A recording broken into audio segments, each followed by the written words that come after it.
So pitter patter, let's get back at her. So what we're gonna do is we're gonna look through the next chapter.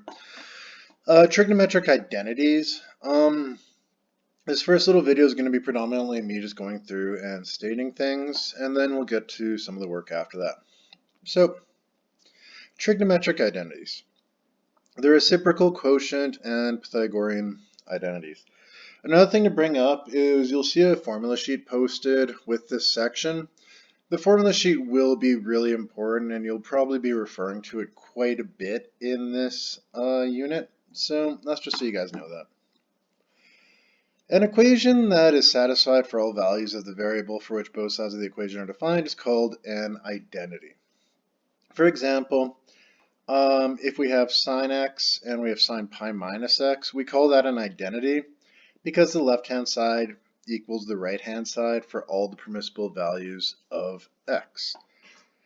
Basically, what it's saying, and I'm going to scooch down right here. If we look at y equals sine x, so if you guys plot this in your graphing calculators, you'll see that y equals sine x looks like that. Then, if you plot y equals sine pi minus x, you'll see that sine pi minus x looks like that. So when we put them both on top of each other, what you're going to get is you're going to get the exact same graph. So we call that an identity because they equal the exact same thing for every single value. Now, usually what we're going to do is we're going to be doing this algebraically because algebraically is actually the only surefire way to know that we have an identity or the two things are equal at every single spot. What we can also do is we can look at it numerically where we just substitute in a value, and if we substitute in a value, we see if it equals the same thing on both sides. Now, substituting in a value, we have an example right here where if I go sine of pi by 3 and I say it equals sine of pi minus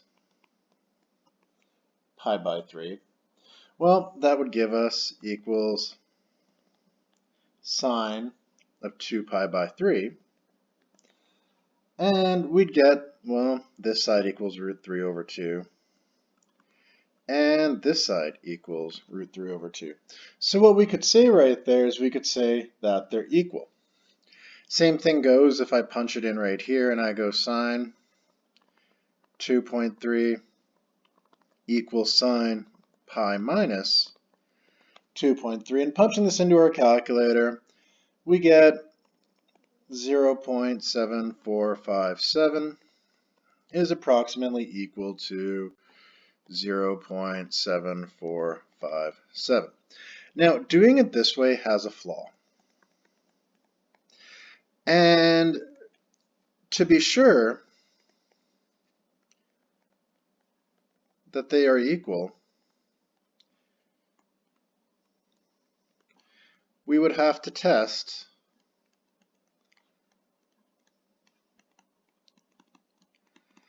every single point.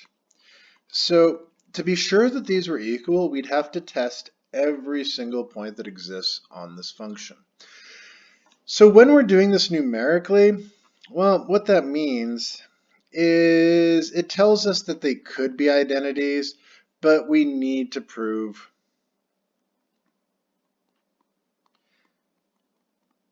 with algebra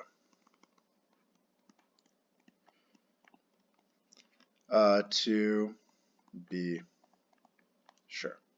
Okay, and that's what we're going to be getting into is through the rest of this, you see the type of identities and things like that.